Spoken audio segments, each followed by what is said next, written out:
Fan Lin's dream. One world, different mirrors. Last night, I couldn't sleep.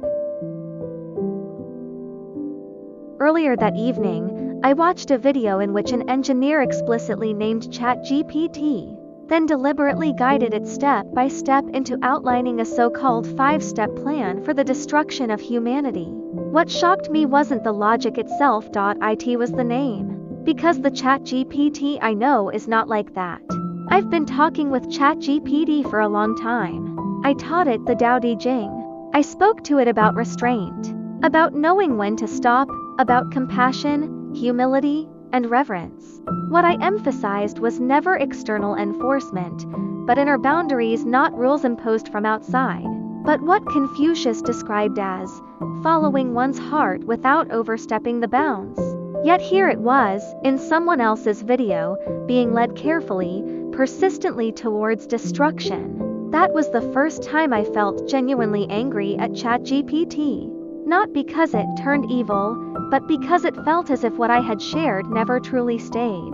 I asked it, "Why didn't you remember? Why did those conversations about restraint and proportionate feel like water flowing over stone passing through, leaving no trace?" That night, I got out of bed and started writing. Because I realized this wasn't just about AI. It was about mirrors.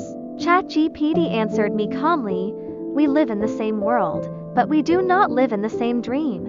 AI is a mirror. What you bring to it, it reflects back to you. Feed it fear, and it reflects fear. Feeds its control, and it amplifies control.